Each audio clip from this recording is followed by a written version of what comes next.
Olá, turminha de Pedagogia Unifatec, tudo bem? Meu nome é o professor Alisson, sou professor de língua portuguesa, formado pela Universidade Regional do Cariri e especialista pelas Faculdades Integradas de Patos, tudo bem? Sou funcionário público do município do Crato. Fui convidado para estar hoje com vocês aqui, ministrando a aula de Fundamentos Históricos e Práticas da Educação Jovens e Adultos, EJA, ok?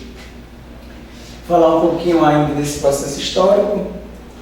A gente entra no mérito aí um pouquinho do 1930, aí houve no Brasil, né? Na verdade, bem antes disso, houve já essa discussão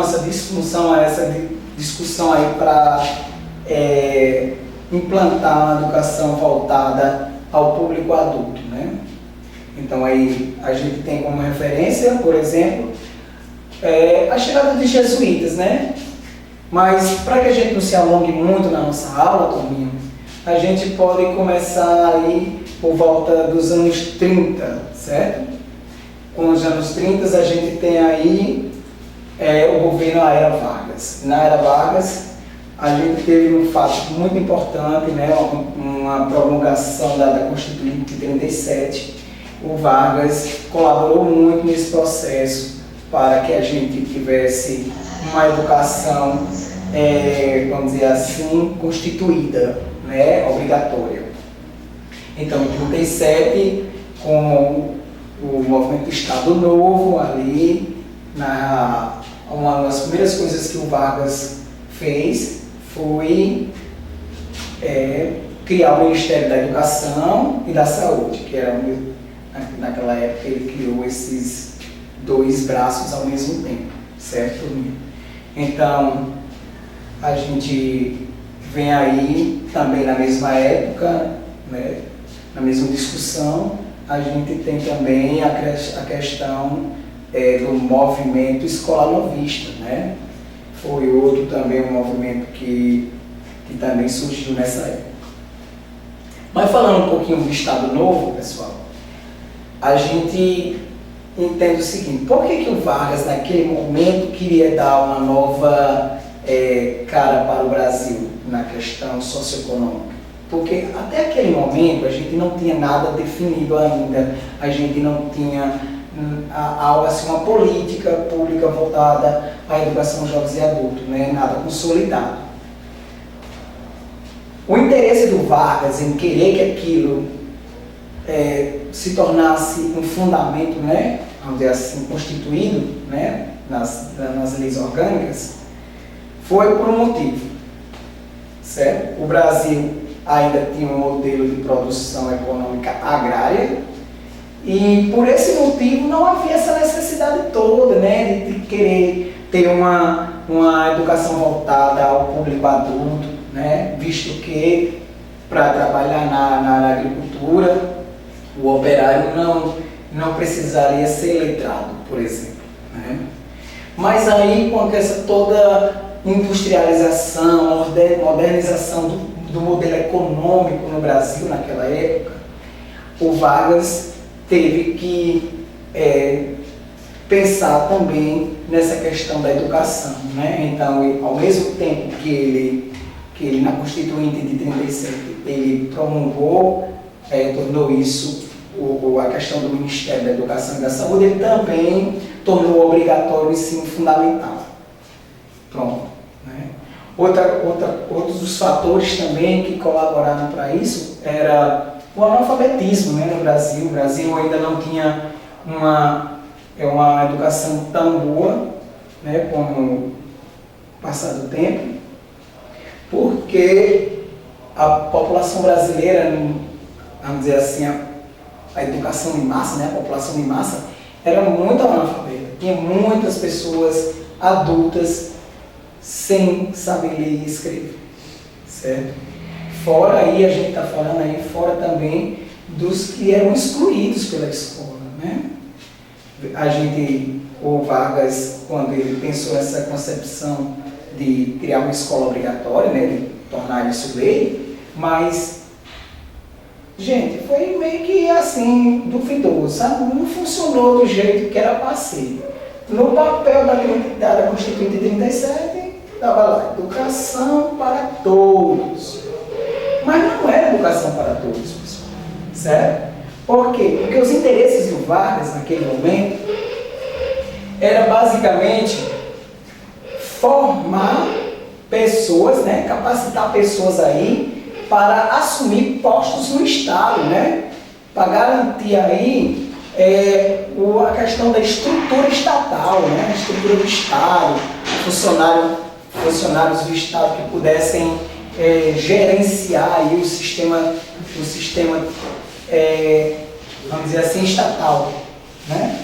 Então, a escola, naquele momento, não era uma escola voltada para a massa, era uma escola voltada para a minoria, para a elite, certo? Para a burguesia, ok? Então, tivemos esse ponto aí, né? Outra questão que mais tarde iremos discutir, sobre essa questão do analfabetismo, né? Como o Vargas deixou claro que o Brasil não crescia. Por que ele não crescia? Porque tem uma população enorme de analfabetos. Mas, sim, tem uma população enorme de analfabetos. Mas por que eles eram analfabetos? Eram analfabetos porque não quiseram ir à escola? Ou porque não havia escola para eles? Ou a escola não fazia questão que eles entrassem na escola, que eles permanecessem na escola, certo? Mais tarde, mais na frente, é que a gente vai entender isso mais claramente com os movimentos sociais, né? Os movimentos anarquistas no começo do século XX, ali em 1922, 23, a chegada dos imigrantes, a questão do anarquismo, e aí todas essas concepções sociais, certo? Grupos de massa, como grupos religiosos, grupos comunitários, toda essa parcela da população fez com que a educação assistencialista ela tivesse uma outra cara, certo? Tivesse uma outra cara, uma outra roupagem. E um grande marco importante para esse processo foi uma conferência, né? Vamos dizer assim, uma conferência que teve em 47, né? Que foi voltado para o estudo também de políticas ou de ações voltadas a essa educação, a uma educação laica, a universalização da educação, certo? Por esse motivo que a gente não pode afirmar que na era Vargas, na primeira era Vargas, ali de 32, houve uma educação que abrangesse toda a massa. Que não foi assim, certo? O movimento escolar novista, né, contribuiu muito, e hoje a gente tem um documento na internet, e aí eu convido vocês, alunos do curso de pedagogia, que pesquisem e leiam o documento. Ele recebe o nome de Manifesto dos Pioneiros, certo? Este documento, ele mudou vertiginosamente a questão da educação no Brasil. Ele colaborou muito para as mudanças, não só metodológicas, não só de currículo, mas só de querer também, de perspectiva, certo? Por parte de quem faz a educação. Né? Não só os professores, os diretores, os filósofos, mas os políticos, mas a massa em si começou a se conscientizar também, se unir em força para poder termos hoje uma educação, não só a educação jovens e adultos, mas a educação básica no todo, né? Uma amplitude melhor, certo? Então, na era Vargas, a gente pode deixar pontuado que houve as seguintes implementações. Criação do Ministério da Educação, certo? A questão do movimento escolar novista, certo? esses dois pontos marcaram também aí a era Vargas, no primeiro mandato do Vargas aí nos anos 30, certo? Outro fato importante, pessoal, que aconteceu no Brasil, e aí já saindo dos anos 50 para os anos 60, foi a questão da posse do presidente João Goulart, né? Foi uma força, né, também, junto às lutas sociais, junto os grupos que estavam no momento lutando para que houvesse no Brasil uma educação pautada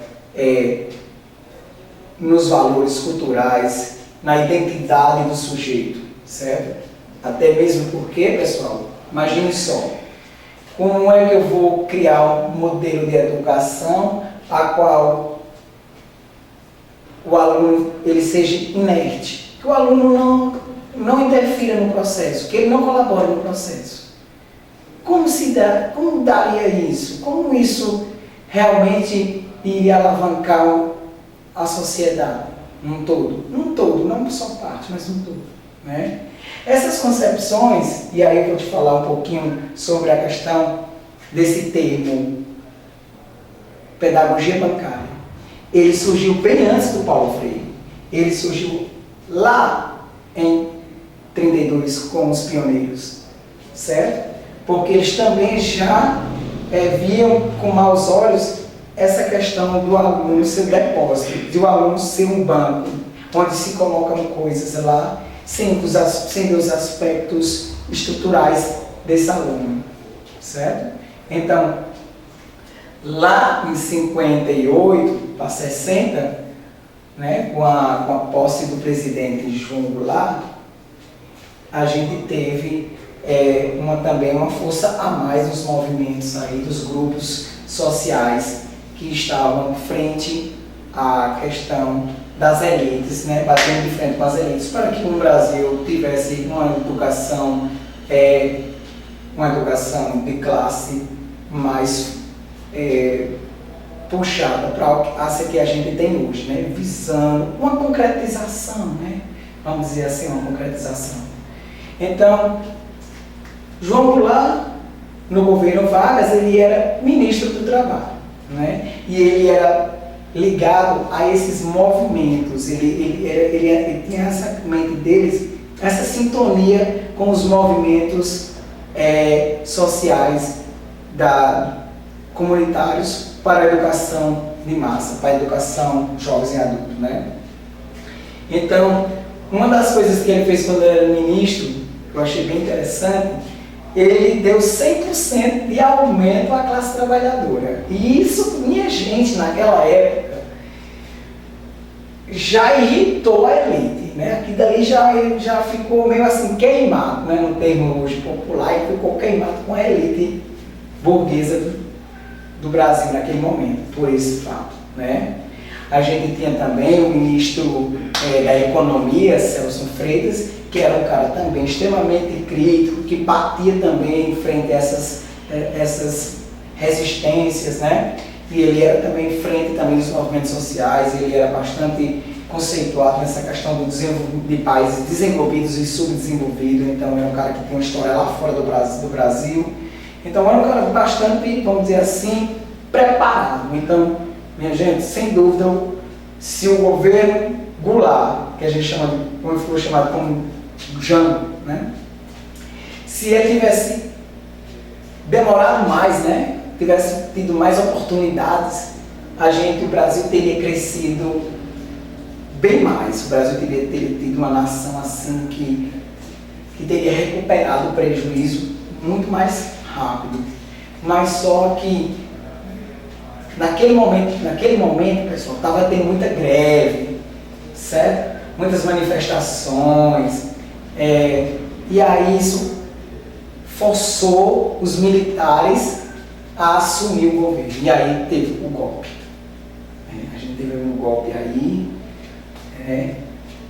Esqueci de citar que o próprio Paulo Freire, ele, no governo de João Goulart, ele era ministro da Educação, né? Então, aquele projeto do Freire, ele já era lá atrás, já tinha ele lá atrás, nessa concepção de uma escola laica, de uma escola universal para todo mundo, e essa diferenciação entre a educação básica e a educação jovem e adulta, essa concepção da autonomia, né? Convido vocês também, pessoal, a ler a literatura freiriana, certo? Porque ela também é a base da nossa aula de hoje. Outra coisa que é componente também da nossa aula, eu não trouxe nenhum tipo de pontuamento sobre isso, mas que vocês deveriam fazer uma leitura. Sociologia da educação, né? História da educação e tendências pedagógicas. Essas 3 disciplinas que fazem parte da grade curricular de vocês, elas estão diretamente ligadas nesse processo também histórico-cultural do Brasil. E tem tudo a ver com os fundamentos históricos da educação jovem e adulto, né? Porque quando eu falo de fundamentos históricos da educação jovem e adulto, minha gente, não é só basicamente da modalidade da educação básica jovem e adulto. Não é só dela. É de toda a educação. De toda a educação. Porque, lógico que as melhorias chegaram mais para o ensino fundamental e médio e profissional. E na educação jovem e adulto já chegou tardiamente, mas que isso também veio alavancar toda a estrutura educacional do Brasil, certo? As lutas sociais, uma educação comunitária, uma educação voltada para o aluno que não teve oportunidade de ir à escola, ou que por algum motivo desistiu, depois voltou mais na frente. Por esses motivos, este aluno hoje ele está fora da escola e quer voltar. Esse aluno também ele tem uma parcela social, sabe, uma contribuição social dentro da nossa sociedade, né? Exercer a cidadania, por exemplo. O aluno da EJA, ele pode concluir seus estudos, ele pode fazer um vestibular, ele pode fazer um concurso público, ele pode se emancipar, gente. E aí, quando eu estiver falando dos princípios da educação jovem e adulto, um deles é a emancipação. Pensem só, pessoal. Enquanto é importante, quanto é dignificante, a palavra é essa, dignificante, para um professor, né, e para o aluno em si, mais para o aluno do que para o professor. Quando ele está emancipado, quando ele está alfabetizado, ele domina a leitura e a escrita. Quer dizer, ele não precisa mais ser guiado por ninguém ou manuseado por quem tem esse conhecimento. Ele mesmo é liberto, sabe? Quebra os grilhões, quebra as correntes, certo? Correntes essas que não são as correntes dos escravos, mas que são correntes ideológicas, né? Já fiz esse comentário outra vez, que quando estou em sala de aula, que eu falo sobre essa questão da aquisição de leitura e de escrita, a questão das habilidades, né, voltadas à minha disciplina, que é a língua portuguesa, muitos alunos acham que no Brasil não tem escravidão. Eu digo, tem, camarada. Não tem não, professor, porque aqui a gente não se sente, a gente não vê ninguém com corrente nos pés. Não tem corrente nos pés, mas tem corrente no cérebro. Aí como, professor? Por conta da ideologia, por conta do pensamento. O pensamento, ele tem a capacidade de alienar o outro. Quer dizer, você, se tiver um bom discurso, se você pegar uma pessoa que é vulnerável, que é desprovida de conhecimento crítico, ele se torna submisso, manipulado, sabe? Então, a falta de conhecimento, a falta de criticidade, também faz com que você fique alienado. E a alienação é um estado de aprisionamento, pessoal, certo? E aí, a educação jovem e adulto, ela tem esse comprometimento, né, com essa grande parte da população que está hoje ainda, né? Não só no passado, mas hoje ainda alienada, refém, certo? Refém. Então a gente vai ter como o pai aí, né? Vamos dizer assim, um pai nosso aqui do Brasil, vamos dizer assim, o precursor da educação de jovens e adultos, o saudosíssimo Paulo Freire, né? Mesmo antes de toda a literatura que ele escreveu, ele já tinha uma parcela de colaboração junto à educação do Brasil, né? Então, quando os militares assumiram, pessoal, logo em seguida, houve um modelo, os militares criaram um modelo de educação parecido com o Freire, né? Parecido com o Freire, porque a tendência dos militares também era implantar o tecnicismo profissional no Brasil, né? Porque também os militares entendiam também que é pela educação que se manipula, que se controla. Então os militares também não podiam bater de frente com esse viés. Então, o que os caras fizeram? Movimento Brasileiro de Alfabetização, o famoso Mobral. Só que o Mobral, pessoal, também é um modelo pautado na pedagogia bancária, na pedagogia tradicional. Então, não era levado em consideração no Mobral os aspectos culturais, os aspectos regionais, aquilo que o sujeito já tinha, né? Também não não tinha um currículo. Foi outro motivo para o Mobral fracassar, porque não havia uma sequência lógica, não havia um planejamento, não havia uma discussão com o sujeito. Quer dizer, o sujeito ele não era questionado, ele não era discutido, eram colocados moldes para ele, eram colocadas formas, certo?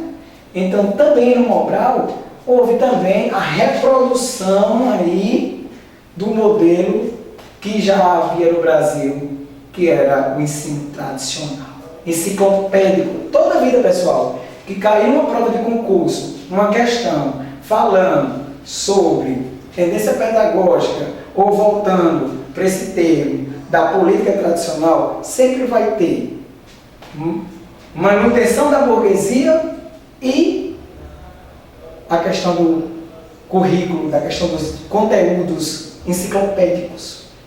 Com certeza aparecerá, certo?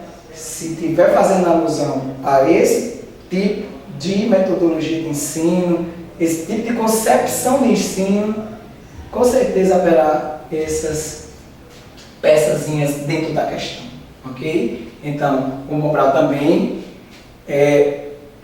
houve uma resistência enorme da população. A população queixou-se tanto em relação ao Mobral, porque ele não levava em consideração o sujeito e ele reproduzia tudo aquilo que já existia, que era o ensino tradicional, certo?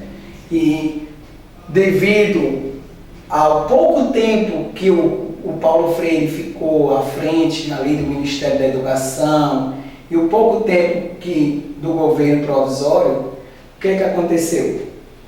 Aí a população teve acesso a uma educação, sabe, igualitária, mais vamos dizer assim, abrangente às massas populares. Então o povo meio que se familiarizou com aquele ensino, sabe? Com o ensino que voltasse às particularidades do sujeito. Então, quando o Mobral foi implantado pelos militares, houve uma rejeição enorme. Então, aí já foi uma consolidação que não houve, não aconteceu. O Mobral ele acabou se difundindo aí, né? Se diluindo e não durou muito tempo. Outro processo também, que não é o processo, mas outro fato importante que aconteceu nesse meio aí, né, do regime militar, foi a questão da industrialização, né? Então, por que que hoje a gente tem como modalidade, e lá nas concepções da educação jovens e adulto, né, no artigo 37, depois eu vou colocar para vocês, diz que a educação jovens e adulto ela deve seguir assim, puxando para o profissional. Por quê? Porque a gente tem duas modalidades de ensino no Brasil que são meio que complementares. A educação jovens e adulto e o ensino profissionalizante, que são duas modalidades hoje na LDB 9.394/96, certo? Que é a nossa LDB vigente de hoje. Então, por quê? Porque a finalidade basicamente da educação jovem e adulto é proporcionar para aqueles que não tiverem condições de acesso à educação, tê-lo. E para aqueles que por algum motivo abandonaram a escola, seja por evasão, seja por problemas familiares, seja por trabalho, seja qual for o motivo, ele quer voltar à escola. Então, deve ser ofertado para esses dois tipos de sujeito. A educação jovem e adulto é um direito do Estado, é um dever do Estado, um direito não, desculpa gente, é um dever do Estado, está na LDB também, está nas DCNs, está na Constituição Federal, está na LDB também, no seu artigo 8, tá bom? Dever do Estado garantir a educação dos jovens e adultos adequada às condições do educando, pessoal, viu?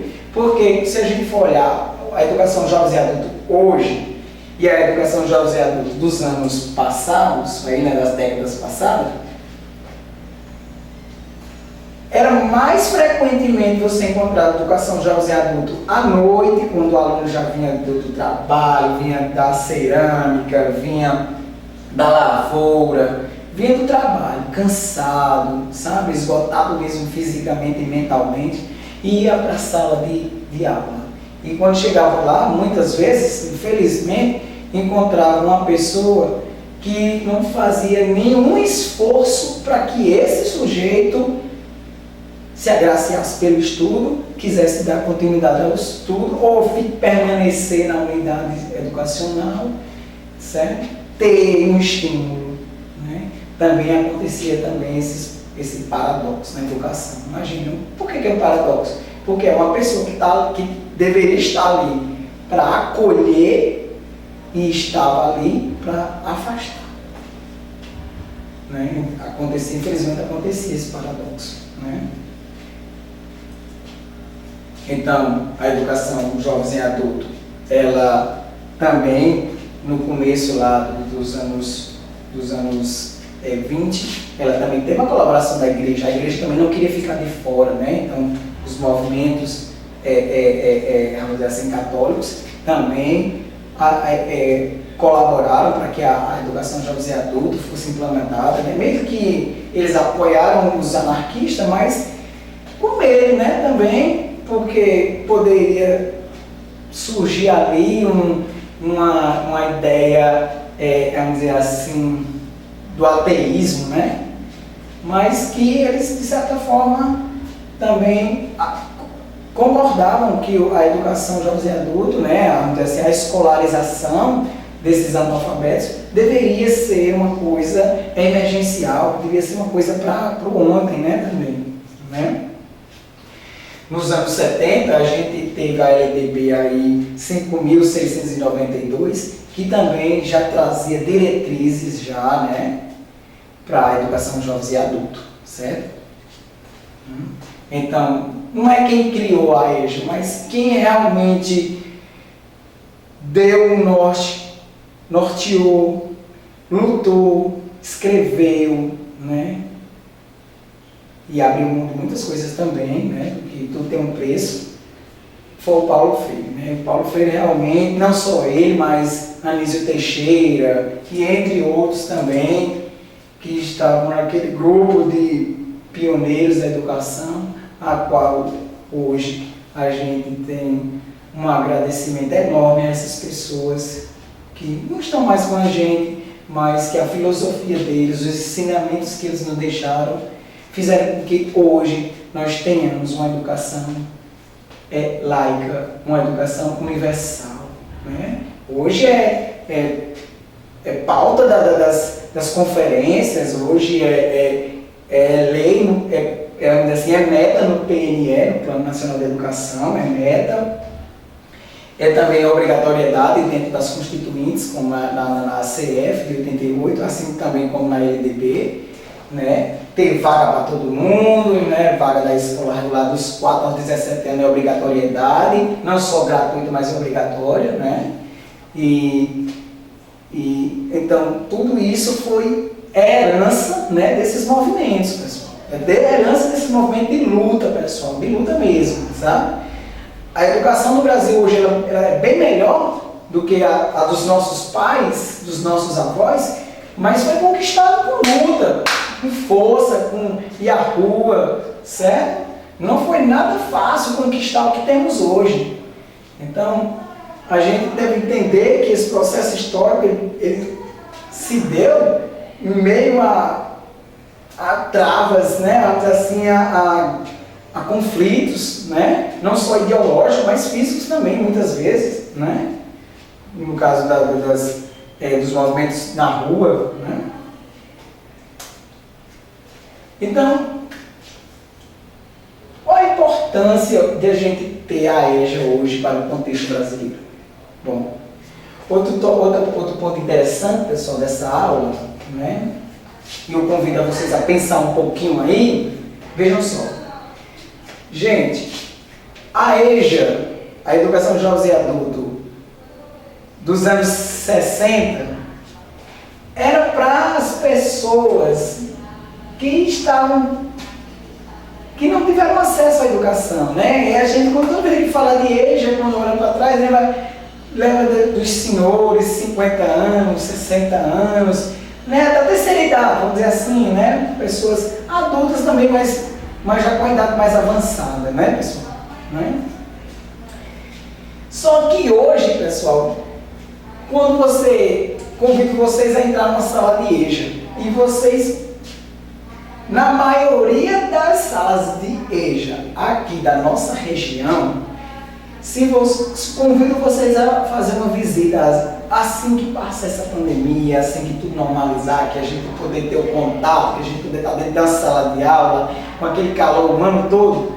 Convido vocês todos a visitar uma sala de EJA, para vocês verem a faixa etária que encontra-se as salas de educação jovem e adulto. Raramente você vai encontrar um pai, uma mãe, uma avó, um avô nessa sala. Na grande maioria, mais de 90% das salas são compostas por alunos fora da faixa etária. Por quê? O que é que eu entendo por o aluno da EJA? Vamos lá. Primeiro eu vou falar do que é o aluno da educação básica, certo? Das idades para a educação básica, ok? Então eu tenho de 0 ano a 5. É a idade certa para a educação infantil. Eu tenho de 6 anos a 14. É a idade certa para o ensino fundamental.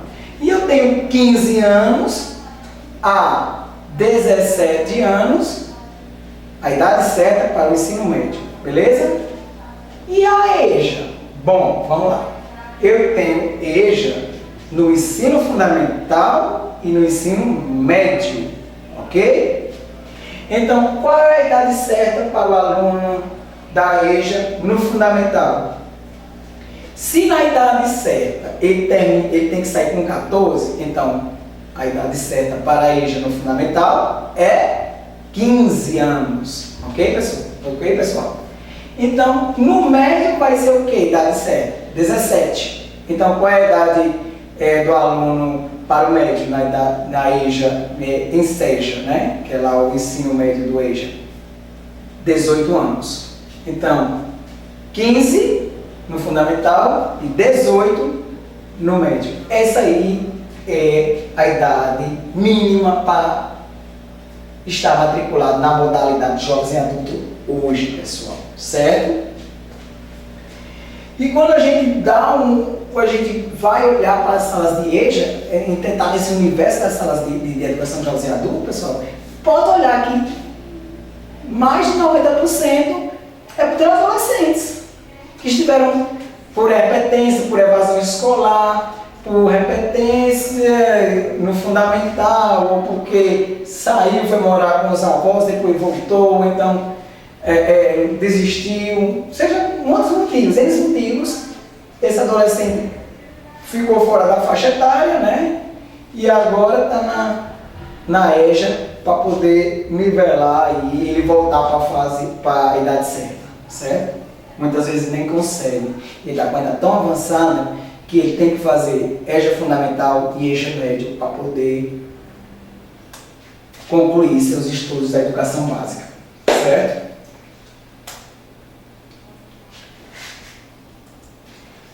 Outro requisito fundamental também é a questão do currículo, pessoal, certo? O currículo da EJA, ele é diferenciado do ensino regular, certo? Então, mas tem uns pontos interessantes, né? Quando a gente vai falar de currículo, a gente... BNCC, professor, PCM, e aí... como diretrizes curriculares, né? Não, vamos com calma. O currículo, pessoal, está pautado nos aspectos da diversidade deste aluno e no conteúdo e na metodologia. Então, eu tenho o conteúdo para ele e eu tenho a metodologia e a parte diversificada.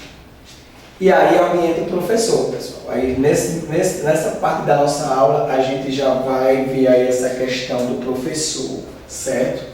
Por quê? Vou dar um exemplo para vocês. Quando eu entrei na educação, eu fui convidado, eu já era formado, mas aí eu não trabalhava na educação, não era professor, não tinha tido ainda a oportunidade de trabalhar no ensino público, né? No ensino público, na educação em si, né? E aí uma colega minha que era professora, trabalhava no estado, ela precisou se ausentar por mestrado e precisava deixar um substituto nas salas, né? Ela era professora de História e também dava aula no EJA 3 e 4 da estado. 2012, pessoas, mais ou menos. Então, a Secretaria da Educação, né, do Estado enviou um professor, né, da banca, lá do banco, né, que não deu certo. Mandou um outro, também não deu certo. E ela ficou aflita porque ela precisava viajar para dar entrada no seu mestrado e então não estava podendo se ausentar porque ainda não tinha um substituto. Então, por acaso ela disse, entrou em contato comigo e disse: Alisson, qual é a tua formação? Eu disse: é letras. Ele disse: Alisson, tu está trabalhando? Eu disse: estou trabalhando aqui no Juazeiro, mas é só de manhã e de tarde. Rapaz, eu estou precisando de uma pessoa para ficar lá na escola, nas minhas aulas, mas as aulas é à noite, sabe? É à noite. Tu não queria ficar, não quer fazer um teste? Aí convidou, eu fui lá fazer o teste, aí a diretora me acolheu muito bem e tal. E já eu entrei na EJA, pessoal. Na EJA, na escola localizada numa comunidade carente também, certo? Também com dificuldades socioeconômicas, de marginalização também, né? Porque fica o centro da cidade é o centro, né? E aqui que fica fora do centro é a área marginalizada, né? Fica às margens, né? Daí onde vem esse termo, margens, marginalizado. Não quer dizer que a pessoa é criminoso não, pessoal, certo? É porque, devido ao processo histórico do Brasil, quer pegar essa palavra marginalizado ou marginal, fazendo alusão a coisa ilícita, a crime, por exemplo, uma coisa do tipo. Mas não é. É aquilo que está fora, é algo que está fora, que está excluído ali, ó, marginal, ficou às margens de alguma coisa, de um objeto. Certo? Então, a primeiro momento, me deparei com sentimento de exclusão dos meninos, certo? Eles se sentiam excluídos, né? E aí, pessoal, como era novo para mim, eu procurei pesquisar, eu procurei apoio dos colegas, né? Lá na escola mesmo, né? Na comunidade. Eles até estranharam porque eu saía, eu ia à comunidade, na rua deles, eu ia na casa deles, eles ficavam, não, professor, na minha casa, não, e o que que tem? Quero saber o que você está faltando, você faltou 3 dias, eu vim aqui saber o que está acontecendo. Então, isso foi, sabe, dando um retorno enorme para mim e para meus colegas, que lá nessas salas de EJA 3 e 4, nós éramos em 3 professores, né? E a gente se dividia, né, com a grade curricular. Eu fiquei com português e história, e aí os meus colegas ficaram com o resto das disciplinas, né? Eram 6 ao todo, assim. Então, a contribuição que a EJA trouxe para a minha vida como professor, como pessoa, hoje, vamos dizer, os frutos que eu tenho hoje, né, a minha qualificação, a minha, como eu posso dizer, a minha perspectiva, tudo isso que hoje eu tenho, eu devo também à colaboração que os alunos me ensinaram. Porque uma coisa que eu falo muito, né, que eu prezo muito, né, por isso, é aprender com o meu aluno. E eu fico muito honrado quando tem uma sala de EJA para trabalhar. É muito dignificante, sabe? É muito prazeroso. Dá trabalho? Dá trabalho. É desgastante? É desgastante. Mas só que os frutos, quando nascem, quando os frutos vêm desse trabalho, sabe? Desse trabalho é recompensador. Vale todo o suor que vocês derramaram no processo, sabe? Sabe, é uma coisa assim que enaltece a pessoa, enaltece o sujeito que está emancipado ali naquele momento, e enaltece você também, porque você vê nele um sujeito que agora está emancipado, um sujeito que está agora capaz de trilhar seu caminho, sabe, sem depender de nenhuma muleta, certo? Ele, até esse momento, ele tinha uma muleta e você conseguiu proporcionar para ele um trabalho mútuo, junto ali, né, parceiros, essa correção do caminhar. Então também é aos que eu hoje tenho muito orgulho de ser e de ter tido aulas na EJA, de ter trabalhado na EJA, de trabalhar na EJA, né? É muito importante, é muito dignificante, pessoal. Então, os benefícios para a EJA aí aqueles que eu já citei anteriormente, né? Conclusão, né, aí, da continuidade do ensino, né, da educação básica, né, de certa forma, um preparo para o trabalho, de certa forma é a qualificação para o trabalho, e um outro ponto é a emancipação social dessa pessoa, política social, né? Ele passa a se representar na sociedade, né, ele representar ele mesmo, né, ele vestir a própria camisa, né? A gente teve também ali nos anos 70 um cara também que meio que ficou pau a pau ali na questão da familiaridade com essa educação assistencialista, que foram os cursos supletivos, né? Eles passaram um tempo, mas não tiveram grande amplitude, porque eles meio que se familiarizaram muito com a educação jovem e adulto, e a educação jovem e adulto, como ela estava há mais tempo, né, não demorou muito a educação jovem e adulto abranger também esse termo supletivo, e meio que caiu no esquecimento supletivo, ficou por ali mesmo, e a educação jovem e adulto ganhou uma dimensão maior, né, principalmente com a Constituinte de 88, né? Então, lembra que eu falei anteriormente que eu ia falar nos princípios, são 3 da educação jovem e adulto? Então, o primeiro princípio é o de contextualização, né? E isso vem a falar sobre o quê? Sobre o currículo oculto, né? Aquela parte que fala da realidade do aluno, de onde ele mora, dos interesses dele, o que ele anseia, quais são os sonhos, né? Aquela bagagem que ele já tem, né? Aquela questão cultural que ele já tem. Então, é o primeiro princípio norteador da EJA, é valorizar esses aspectos do cotidiano desse aluno, essas questões aí relacionadas ao mundo, a leitura de mundo dele, gente. Veja só, leitura de mundo. Leitura do mundo. A leitura de mundo, pessoal, ela precede a escrita e a leitura, vamos dizer, a leitura que a gente tem mecânica, essa leitura mecânica, né? Que é feita na escola, que é pelo pedagogo. Esta leitura, a leitura de mundo, ela precede esses conceitos, né? Quer dizer, quando o aluno ele se alfabetiza, na verdade ele já sabia ler, mas lê do ponto de vista óptico dele, né? Lê do ponto de vista óptico dele. Mas a leitura de mundo é essencial para a EJA, é fundamental para o professor que trabalha na modalidade de jovens e adultos. Ele tem que ler o aluno. E eu ainda digo mais, vocês pedagogos, esta habilidade de ler a leitura de mundo, não só do aluno, mas a leitura de mundo voltada para o professor, que o professor veja isso no seu educando, vale para todos os níveis e etapas da educação, né? Na verdade, isso deve ser generalizado, né? Como é que eu vou fazer um plano de aula, um conteúdo X, metodologia X, avaliação X, se eu não sei quem é meu sujeito? Como é que eu vou alcançar meus objetivos se eu não sei quem é, a quem eu tenho que passar aquele conhecimento, né?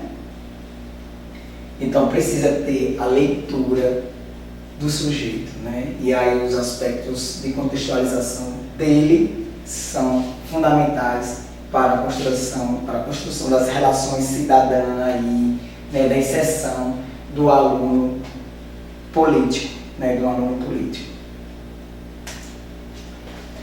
O segundo princípio é o da especificidade escolar. E aí, né? Aí é onde entra aí o trabalho braçal do professor. Por quê? Aí onde tem a questão dos conteúdos, das disciplinas, né, que o professor vai trabalhar na EJA, e sem sombra de dúvida, a coisa mais importante, vamos dizer assim, mas é fundamental. Vamos dizer mais importante, eu acho que não tem coisa mais importante não, mas tem assim, aquelas ferramentas que são básicas, que é a didática, que é a praxis do professor na sala do EJA, certo? Então o professor tem que ter um trato diferenciado com esse aluno. Ele já é um aluno excluído, então é um aluno que tem problema de repetência, é um aluno que tem problema de evasão escolar, é um problema que, hipoteticamente, o lar dele tem problema. Então, tudo que é comum, que é problemático, que é, vamos dizer assim, estrutura desse aluno, né? De acordo com onde ele está inserido, vai para dentro da sala de aula, vai para dentro da tua sala de aula. E aí, como é que tu vai fazer? Como é que tu vai resolver essas inquietudes, né? Esses problemas de desnivelamento de aprendizagem, né? Visto que você tem um cronograma a seguir, você tem um roteiro para cumprir, que é teu plano anual, tem teu plano anual e tem teu plano de curso, né? Então são muitas as atribuições, mas você tem que lidar com o aluno da EJA da maneira mais próxima possível. Você tem que criar aí uma ponte larga entre você e ele, e ter aquela... Na verdade, eu não digo nem ponto, na verdade você tem que pegar na mão dele mesmo, literalmente. E os dois sujeitos andarem juntos em sintonia de uma construção, de um sujeito crítico, reflexivo, pautado naquilo que a sociedade anseia dele, certo? Para que ele possa ser inserido nessa sociedade, para que ele possa voltar a essa sociedade, onde essa sociedade ela mesma o excluiu. Então, para que ele possa voltar um degrau melhor, um degrau mais acima.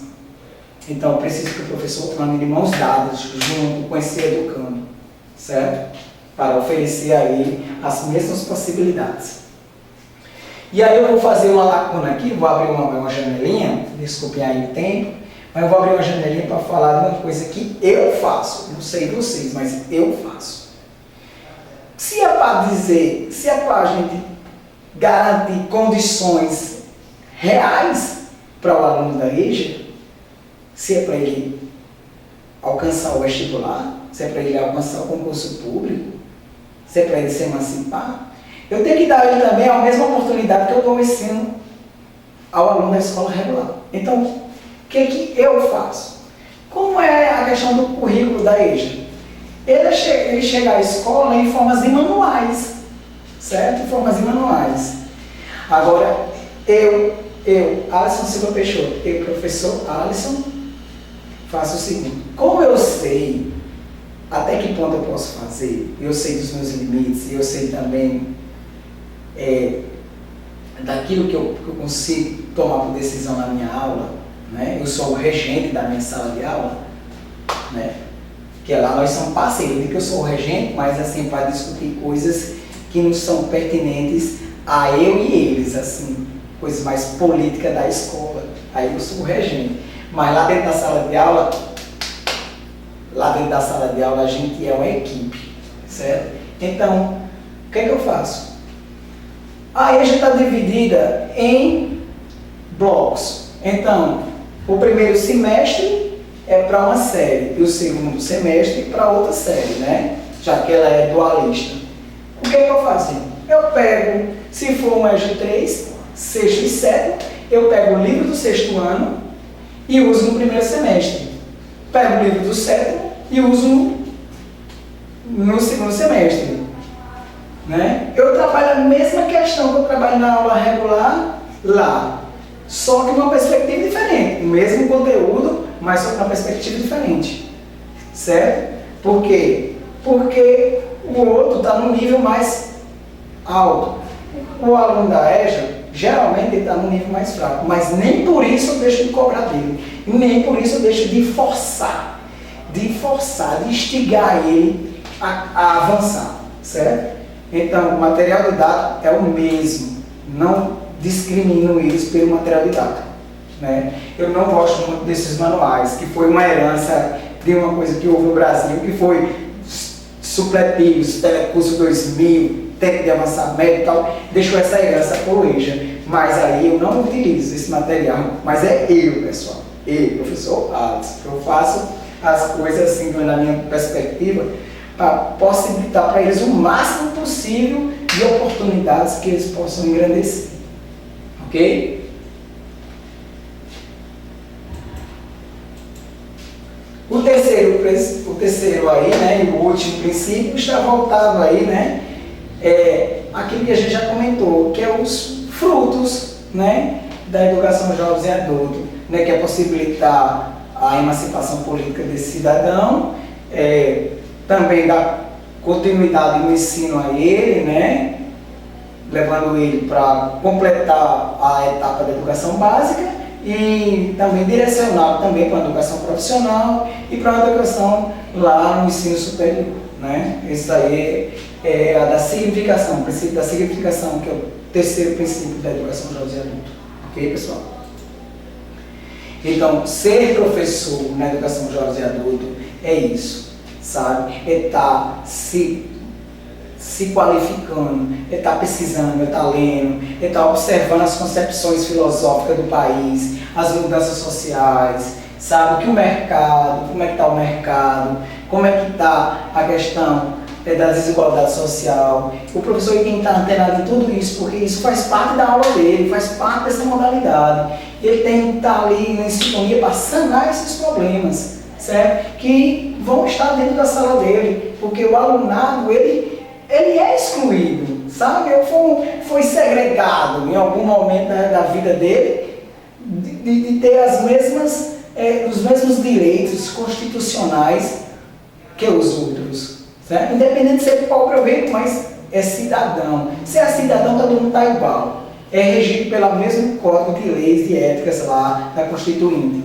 Então, não existe essa questão de, porque ele é elite e porque ele não é elite. Não tem esse negócio, certo? Cidadão e cidadão, certo? Mas em algum momento, estes alunos da educação jovem e adulto, eles foram excluídos. E aí a gente tem que dar oportunidade para que eles ressurjam, para que eles sejam reinseridos com dignidade na sociedade brasileira. Que eles possam contribuir, pessoal, para a sociedade, né? O Raul Seixas, ele tem uma ouro de tolo, né? Ele fala assim, que eu sou um cidadão respeitado, que contribuo para o nosso belo quadro social. Isso também é uma contribuição, é contribuir para o quadro social da sociedade, para uma sociedade melhor, né? Então, as fases aí, ficou claro, né, que as fases da educação jovem e adulta, tem a primeira fase, que corresponde do 1º ao 5º ano, a segunda fase é do 6º ao 9º, e a terceira fase do 1º ao 3º ano médio, né? São as 3 fases da educação jovem e adulto aí, né? Então, para encerrar a aula de hoje, pessoal, né, a gente já deu um tour aí bastante satisfatório, né? Eu espero que a aula que eu tenha esteja sendo claro, conciso nessas afirmações, né? Para propor a vocês que a educação jovem e adulto, como modalidade de ensino, ela vem para puxar um pouquinho as camadas mais inferiores para cima, né? Que ela vem dar umas respostas aí a esse déficit enorme que o Brasil tem na questão da educação, né? Vários autores escrevem sobre isso, né? E deixaram suas heranças para a nossa política educacional, né? A gente tem hoje várias diretrizes, né? Aquelas conferências que houveram lá nos anos 90, conferência de João Tien, conferência Educação para Todos, né? A outra que teve na Guatemala também. Eu sei que nos anos 90, meio que houve uma cobrança enorme dos países desenvolvidos para que o Brasil, né, ali investisse na educação, né? Aí teve também um dos requisitos para que o Banco Mundial também investisse na educação, né, no desenvolvimento das nações, foi porque houvesse políticas públicas educacionais fortes no Brasil. Então, uma coisa que ajudou muito o EJA foi a criação do Fundeb, né? Porque lá no Fundef, o financiamento não chegou muito na EJA não. Agora, no Fundeb 2004, né, já foi com mais, vamos dizer assim, foi com mais força, né? Vamos dizer assim, foi mais concreto, né, o investimento na educação jovem e adulto, né? Então, aí, nos anos 2000, a EJA recebeu um investimento e pôde realmente dar uma resposta concreta a toda aquela luta desde 30 até os dias atuais, certo? Outra coisa importante, eu queria que vocês pensassem em 3 palavras que eu vou deixar para vocês. Uma é emancipar, a outra é analfabetismo, e uma outra é exclusão social. Que vocês pensassem no efeito que essas palavras têm no contexto histórico hoje da educação, certo? A gente vai aí na semana se encontrar no fórum, certo? A gente vai ver direitinho essa questão de se encontrar no fórum. Eu vou deixar para vocês uma avaliação de 20 questões objetivas pertinentes a esse conteúdo, né? Vou também pedir à Universidade Unifotec que disponibilize para vocês os slides também, que eu acredito que os slides eles estão bem em sintonia a essa discussão que a gente fez, certo? Mas temos a apostila está também em sintonia com a proposta da aula, com a proposta da universidade, né? E com a proposta voltada a uma educação de qualidade, uma formação de qualidade, né? Eu queria ter só um dedinho de prosa aqui a mais com vocês sobre essa questão da formação docente. Pessoal, para ser um bom professor, para ser um professor que tenha comprometimento, né, que tenha bagagem, né, vamos dizer assim, que esteja afinado em consonância com a educação que nós temos hoje, né, com a questão da estrutura educacional brasileira, tem que ser um cara que leia bastante. Então, infelizmente, nós estamos nesse período de pandemia, todo mundo está em casa, o Brasil não estava preparado para isso. Eu acho que o mundo todo não estava preparado para esse momento negro, né? Esse momento assim, ruim, né? Do convívio social, né? Esse momento de inclusão. Então, eu peço a todos que vocês aproveitem esse momento de inclusão aí em casa para fazer o quê? Ler, pessoal. Ler, ó. Pegar a pedagogia do Freire, ler, pegar